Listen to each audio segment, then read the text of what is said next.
Au fil du temps, une émission de Sud FM, réalisée et présentée par Baba Diop.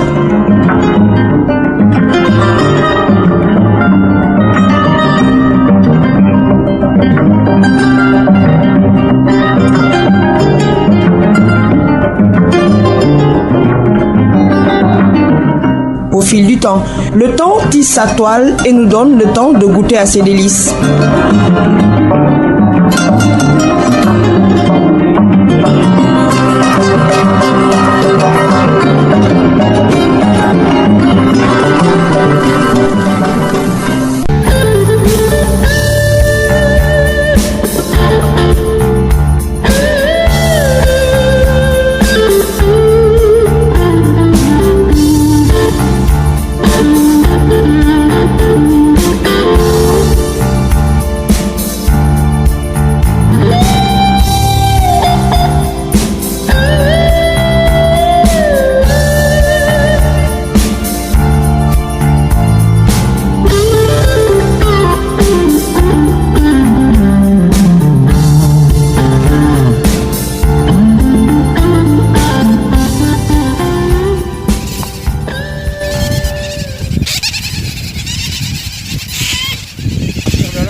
Là, il y a eu des nids, mais les bébés sont nés. Donc,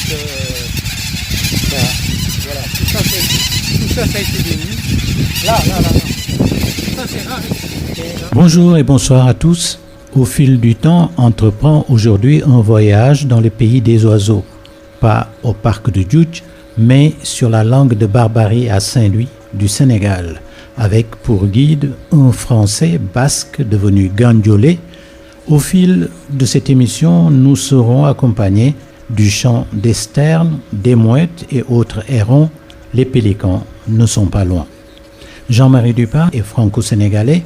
Il aime à mourir la nature. Il est un fervent défenseur de l'environnement. Il travaille avec les parcs nationaux. Passionné d'ornithologie, son livre « Oiseaux du Sénégal » est un livre de passion, de vulgarisation à l'intention du grand public, et ce livre rend hommage aux oiseaux du pays qui peuplent les parcs nationaux sénégalais. Jean-Marie Dupart est un passionné de la photographie. Son livre sur les oiseaux du Sénégal est un mélange de passion, de connaissance des oiseaux volants. Je le laisse le soin de se présenter.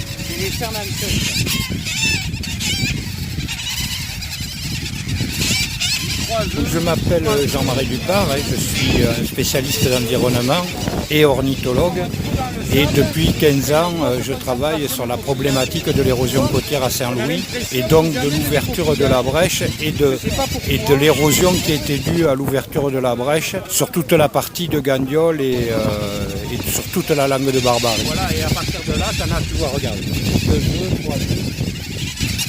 C'est les Fernandses.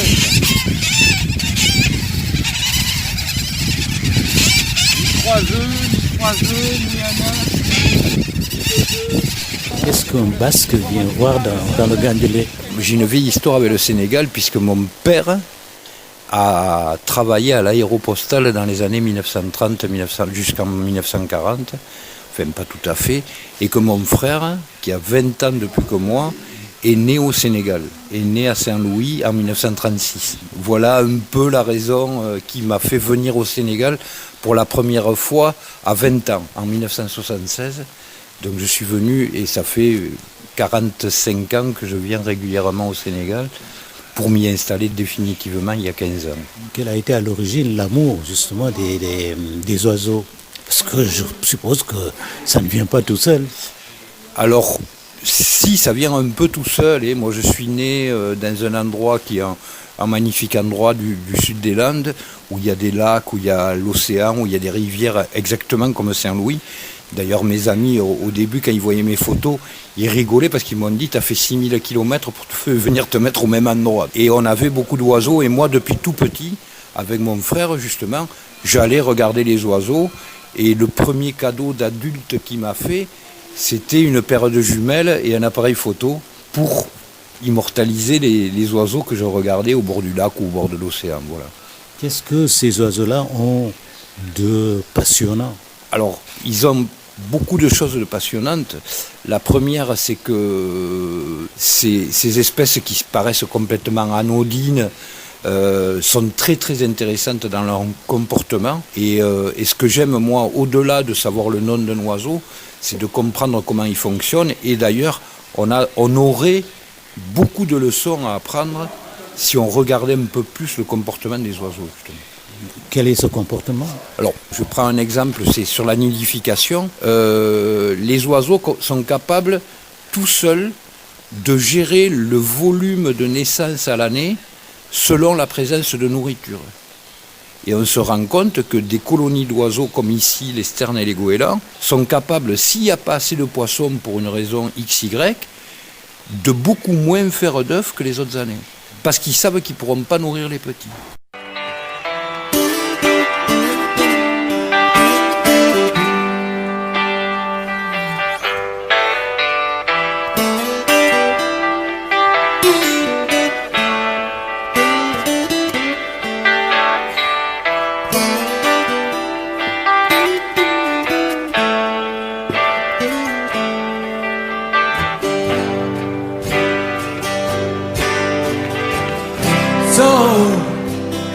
So you think you can tell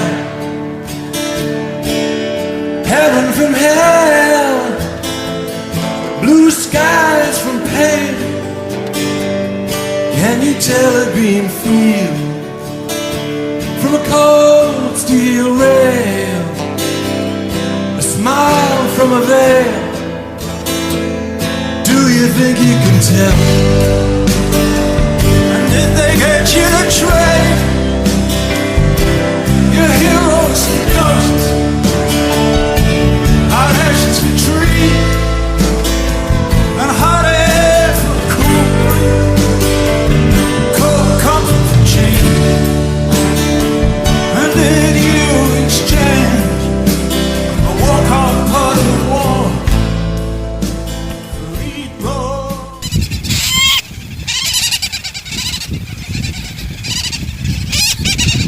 Et là, sur ce secteur-là de là, le piquet de bois, c'est moi qui l'ai mis. Okay. Donc ça, c'est la limite.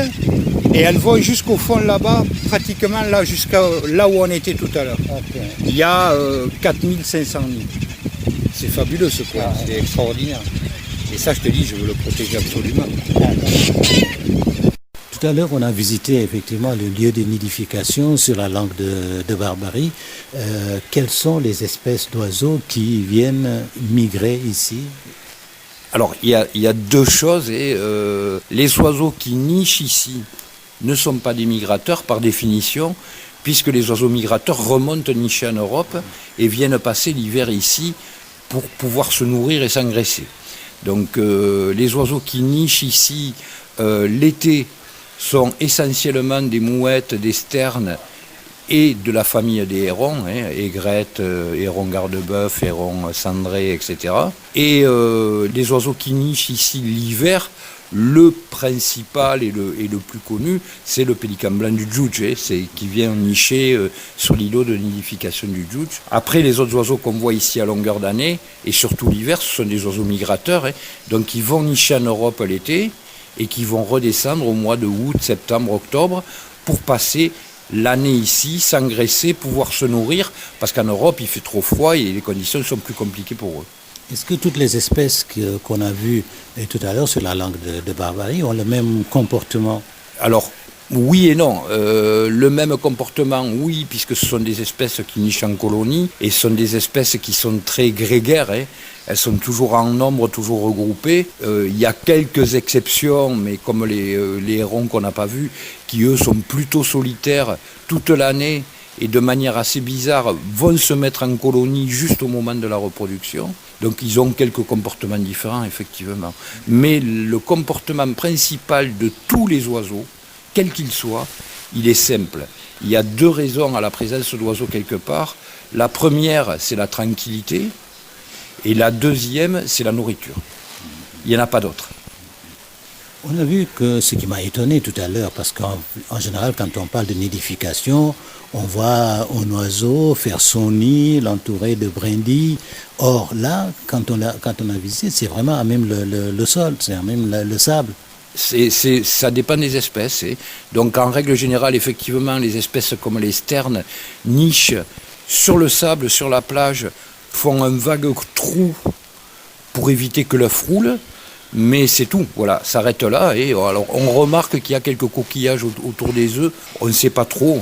Après, on va dans l'évolution. Les pélicans font la même chose, et avec leur gros poids, au Djoudj, les pélicans nichent à même le sol, et sans porter trop de brindilles ou quoi que ce soit. Après, il y a des oiseaux qui font des nids, qu'on va appeler des nids simples, avec quelques brindilles, quelques herbes autour. Et les plus efficaces et les plus beaux en termes de fabrication de nids, c'est les tisserands qui font ces nids dans les arbres là, avec des feuilles enchevêtrées de rogniers ou de cocotiers, et qui sont extraordinaires.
Les deux bébés qui sont là.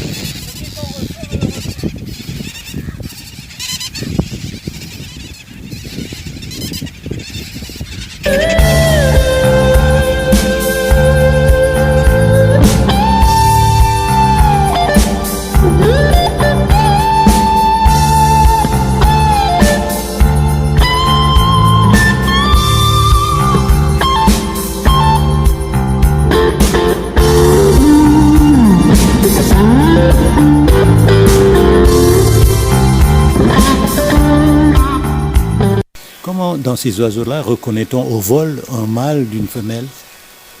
Alors là aussi, ça dépend des espèces. Il y a des espèces où c'est très très simple, parce qu'il y a un tel dimorphisme sexuel que les couleurs sont vraiment différentes, et donc là on ne peut pas se tromper. Après, sur les espèces qu'on a vues nous aujourd'hui, il n'y a aucun dimorphisme sexuel, donc c'est pratiquement impossible.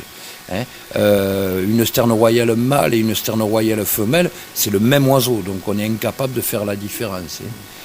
Pourquoi protéger ces oiseaux-là? Parce que tout à l'heure, effectivement, il y avait un drone, il y avait un tournage. Vraiment, vous êtes mis en colère. On serait cru que c'était des bébés ou c'était des êtres humains que vous défendez. Alors, pour plusieurs raisons. D'abord parce que dans ces espèces-là, et notamment la sternancelle, les nids qu'on a vus, c'était des nids de sternancelle. C'est une espèce qui est en difficulté au niveau mondial.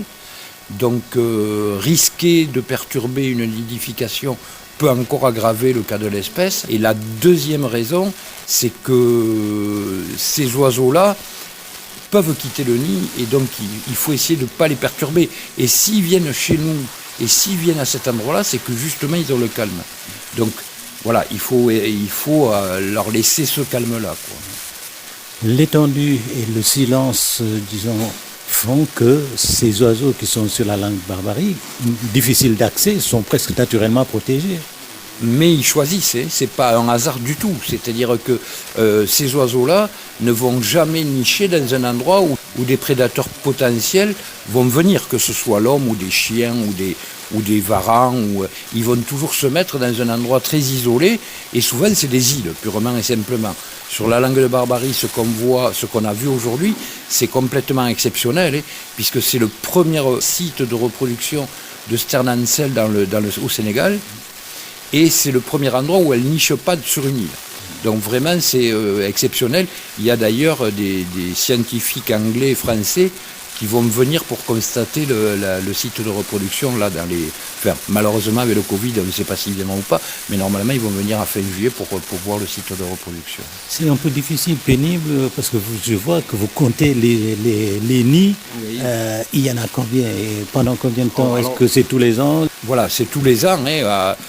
Globalement, les oiseaux ont des cycles de reproduction à part quelques espèces qui sont bien définis. Les Sternancelles, où justement c'est en juillet. Et donc là, on vient régulièrement, mais pas tant que ça pour pas trop perturber. On rentre sur le site de reproduction, on compte les nids et le nombre d'œufs par nid, parce que ça nous permet d'évaluer la population. On pèse les œufs et on mesure les œufs. Et ça nous permet de vérifier la qualité de la nidification. Vous pensez que dès qu'on touche les œufs, les oiseaux boudent leur nid ou pas? Pas du tout. Et ni les œufs ni les oisillons. Et d'ailleurs, c'est quelque chose que j'ai dit il n'y a pas très longtemps sur une chaîne d'information. Les oiseaux n'ont pas d'odorat, ou pratiquement pas. Donc ils ne peuvent pas savoir qu'un œuf ou qu'un oisillon a été touché par l'homme. Et si vous dites qu'on a vu, c'était des nids de Sternancelle, c'est une espèce qui est en difficulté au niveau mondial.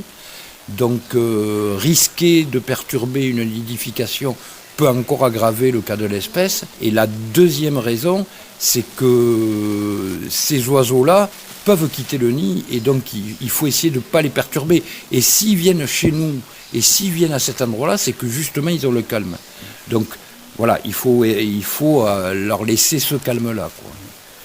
L'étendue et le silence, disons, font que ces oiseaux qui sont sur la langue barbarique, difficiles d'accès, sont presque naturellement protégés. Mais ils choisissent, c'est pas un hasard du tout. C'est-à-dire que ces oiseaux-là ne vont jamais nicher dans un endroit où des prédateurs potentiels vont venir, que ce soit l'homme ou des chiens ou des varans. Ils vont toujours se mettre dans un endroit très isolé, et souvent c'est des îles, purement et simplement. Sur la langue de Barbarie, ce qu'on a vu aujourd'hui, c'est complètement exceptionnel, puisque c'est le premier site de reproduction de Sternancelle au Sénégal. Et c'est le premier endroit où elle niche pas sur une île. Donc vraiment, c'est exceptionnel. Il y a d'ailleurs des scientifiques anglais et français qui vont venir pour constater le site de reproduction là malheureusement avec le Covid, on ne sait pas s'ils viendront ou pas, mais normalement ils vont venir à fin juillet pour voir le site de reproduction. C'est un peu difficile, pénible, parce que je vois que vous comptez les nids. Oui. Il y en a combien et pendant combien de temps? Est-ce que c'est tous les ans? Voilà, c'est tous les ans.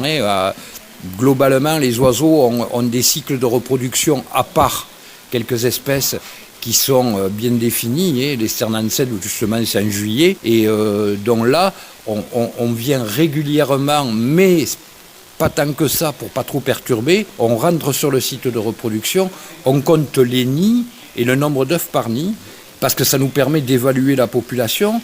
On pèse les œufs et on mesure les œufs. Et ça nous permet de vérifier la qualité de la nidification. Vous pensez que dès qu'on touche les œufs, les oiseaux boudent leur nid ou pas? Pas du tout. Et ni les œufs ni les oisillons. Et d'ailleurs, c'est quelque chose que j'ai dit il n'y a pas très longtemps sur une chaîne d'information. Les oiseaux n'ont pas d'odorat, ou pratiquement pas. Donc ils ne peuvent pas savoir qu'un œuf ou qu'un oisillon a été touché par l'homme. Et si vous trouvez un oisillon au pied d'un nid qui est tombé, c'est absolument pas gênant de le prendre et de le remettre dans le nid. Et les parents ne feront absolument pas de problème à ça.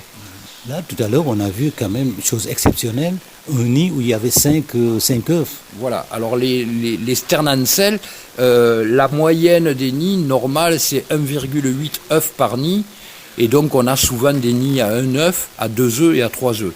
Et là, aujourd'hui ensemble, on a découvert un nid à 5 œufs qui est vraiment quelque chose d'exceptionnel. Ouais. Et 2 oisillons. Et voilà, et juste un peu plus loin, il y avait un nid où les oisillons étaient nés, et ils devaient avoir 3-4 jours à peine. Et donc ceux-là, dans quelques jours, ils pourront déjà aller nager. Hein. Ça va très très vite chez les oiseaux.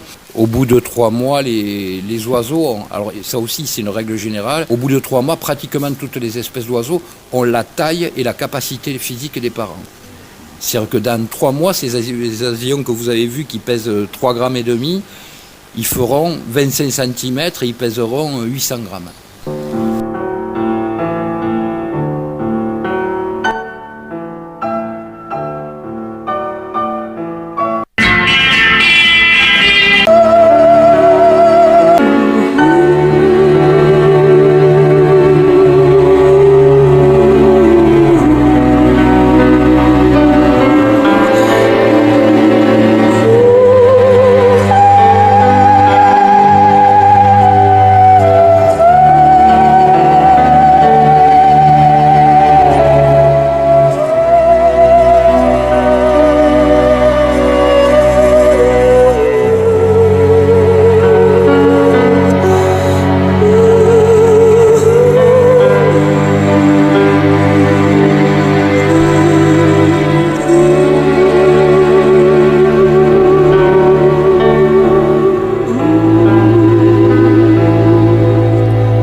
Et à partir de là, ça n'a plus à regarder. 2 œufs, 3 œufs. C'est les sternancelles. Ni 3 œufs, ni 3 œufs, ni 1 œuf, ni 2 œufs. Ils font un trou dans le sable, il y a une grosse concentration de coquillages. Tu vois, on a l'impression qu'ils amènent des coquillages. Je ne sais pas pourquoi. Et si tu restes que 5-10 minutes à faire ce qu'on a fait, tu comptes les nids, tu passes, ça va, ça les dérange pas trop, elles se reposent derrière, tu vois, elles reviennent, elles se reposent. Après, il ne faut pas déranger trop longtemps.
Pour ceux qui prennent en cours l'émission au fil du temps, mon invité est l'ornithologue, photographe et écrivain Jean-Marie Dupart.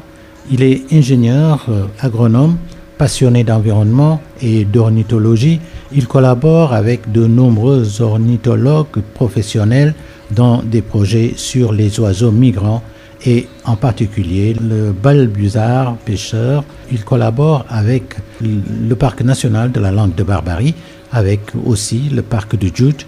Il participe à des sessions de formation pour les étudiants en master en environnement de l'Institut des sciences de l'environnement de l'Université Cheikh Anta Diop de Dakar.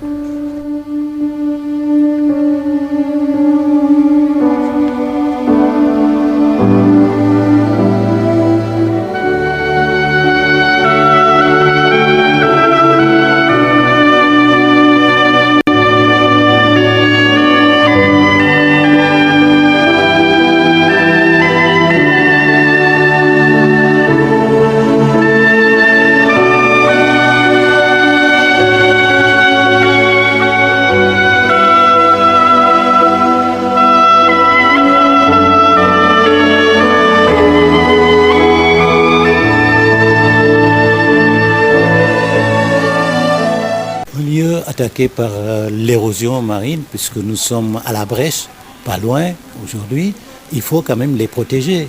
Et vous aussi, vous êtes spécialiste dans la replantation des mangroves, mais aussi des pièges à sable.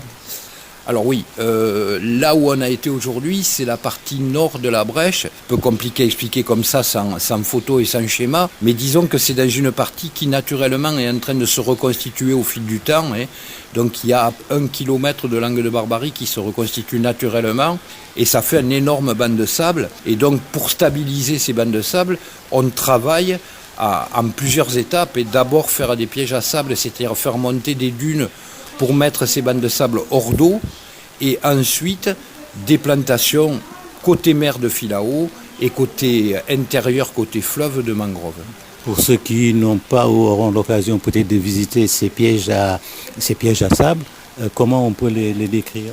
Alors comment les décrire? C'est des sortes de barrières, des saquettes, donc qui sont mis en travers du vent, pour stopper le sable qui, au mois de avril, mai, juin, est très fluctuant sur la langue de Barbarie. Et on voit des moments, certaines journées, on a même du mal à marcher sur la plage tellement le sable vous arrive dans la figure. Et donc ce sable-là, comme il est arrêté par ces barrières, il va s'accumuler devant et derrière, et ça fait des mini-dunes qui vont rester stables et qui ne bougeront plus, quoi. La brèche a beaucoup bougé. La nature s'est reconstituée à certains endroits. Voilà, tout à fait. En fait, si on prend l'historique de la brèche depuis le début, en 2003, elle faisait 100 mètres. En octobre 2003, en février 2004, elle faisait 500 mètres. En mars 2008, elle faisait 3 km. Et le summum de son agrandissement, c'est 2014, elle était à 6 km. Donc pendant cette période-là, la brèche n'a fait que s'agrandir vers le sud. Et à partir du moment où elle a été à cette grandeur-là, 6 km, le fleuve Sénégal n'ayant pas besoin d'une embouchure aussi large que ça, à chaque fois que l'érosion côtière, que la houle ouvre la brèche au sud, automatiquement elle se reconstitue par le nord.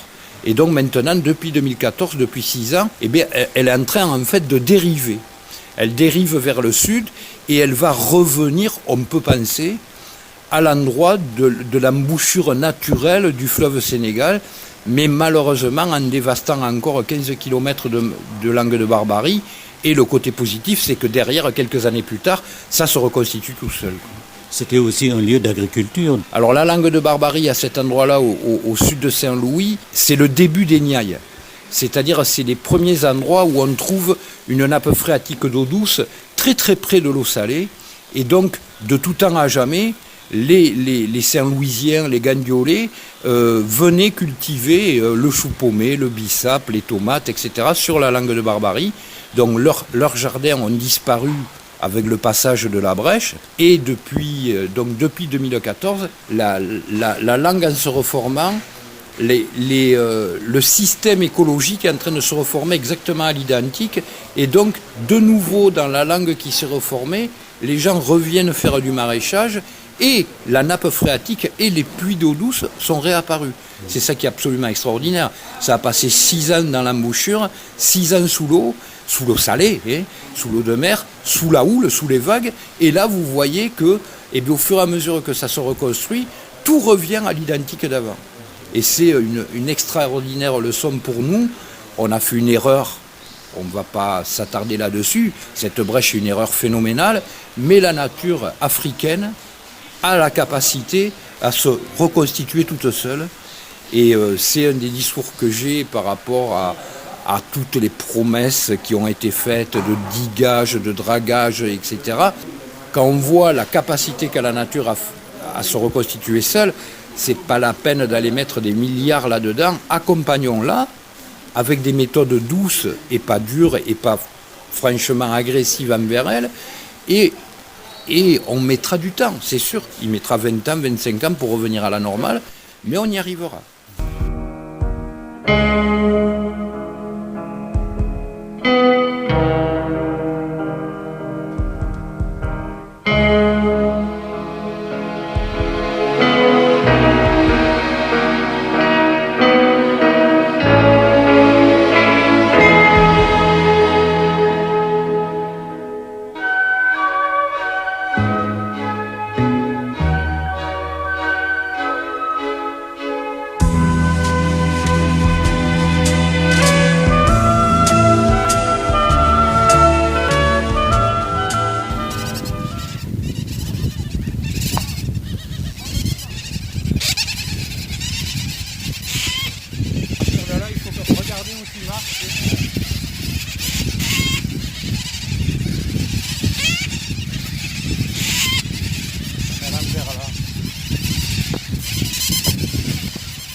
Là, il y a eu des nids, mais les bébés sont nés. Donc, voilà, tout ça, ça a été des nids. Là.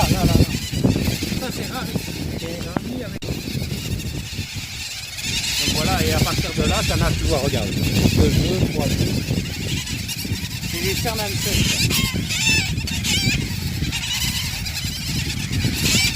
3 œufs, ni un œuf.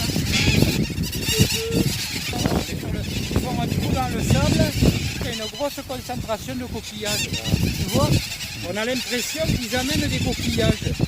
Je ne sais pas pourquoi. Regarde.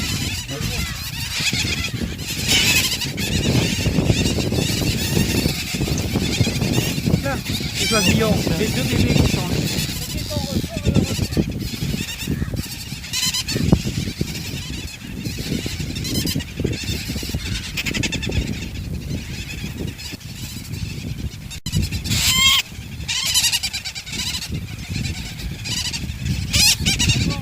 Là, sur ce secteur-là, de là, le piquet de bois, c'est moi qui l'ai mis. Okay. Donc ça, c'est la limite. Et elles vont jusqu'au fond là-bas, pratiquement là, jusqu'à là où on était tout à l'heure. Okay. Il y a 4500 nids. C'est fabuleux ce coin, c'est extraordinaire. Et ça, je te dis, je veux le protéger absolument. Et si tu restes que 5-10 minutes à faire ce qu'on a fait, tu comptes les nids, tu passes, ça va, ça les dérange pas trop, elles se reposent derrière, tu vois, elles reviennent, elles se reposent. Après, il ne faut pas déranger trop longtemps. Pour ceux qui prennent en cours l'émission au fil du temps, mon invité est l'ornithologue, photographe et écrivain Jean-Marie Dupart. Il est ingénieur agronome, passionné d'environnement et d'ornithologie.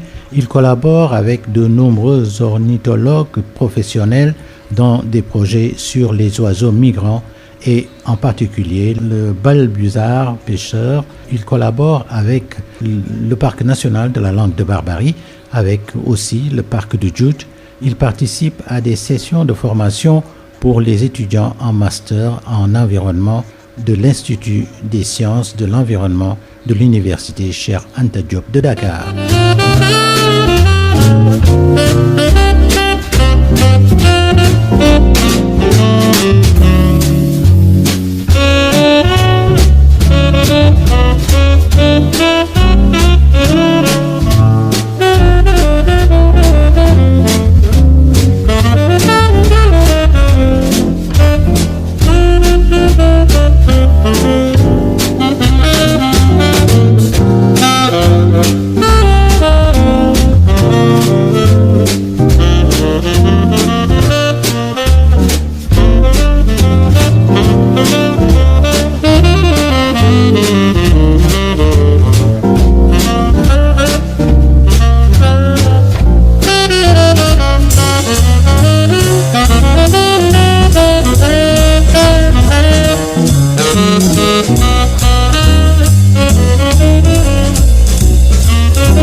Ça a été une grande erreur parce qu'on pouvait éviter quand même cette brèche-là si on n'avait pas lâché d'eau.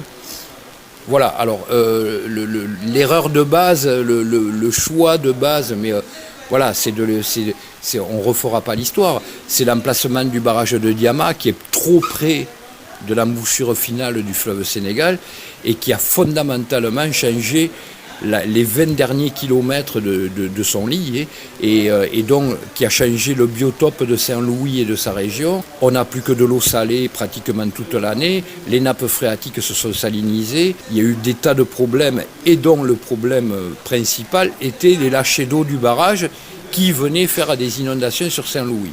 L'erreur a été de penser qu'en ouvrant cette fameuse brèche, ce canal plus près de Saint-Louis, puisqu'il n'était qu'à 4 km, alors que l'embouchure originelle, enfin naturelle, était elle à 28 km, l'eau s'évacuerait plus vite et on pourrait éviter les inondations. D'abord, on s'est rendu compte que c'était faux, et ensuite on voit que même la brèche s'éloignant à nouveau, une simple meilleure gestion du barrage permet d'éviter ces inondations. Vous n'êtes pas seulement ornithologue, mais aussi vous êtes photographe aussi.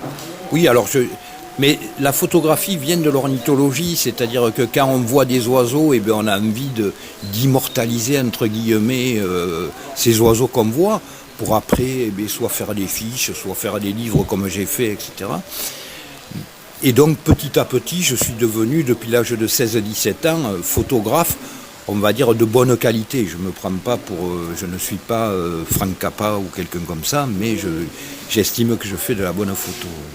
Les titres du livre? Le livre s'appelle Oiseaux du Sénégal, c'est tout simplement, je ne me suis pas fatigué. Pourquoi Oiseaux du Sénégal? Parce que tous les livres ornithologiques respectables sont des livres qui parlent d'oiseaux d'Afrique de l'Ouest. Et donc ce sont des livres où il y a énormément d'oiseaux.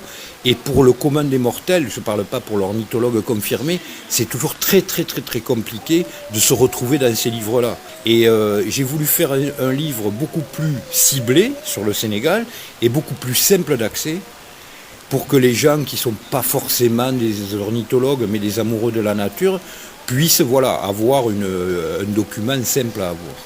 Combien d'espèces?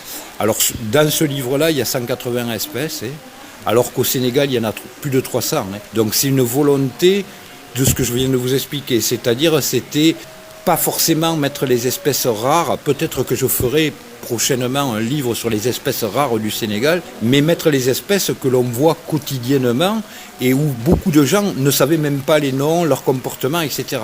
Et donc l'idée c'était ça, de prendre les 180 espèces que quelqu'un dans une semaine peut voir et de faire ce livre pour qu'il puisse compulser un document facile à lire. L'éducation à la nature, les enfants, est-ce que ils viennent visiter ce site de nidification?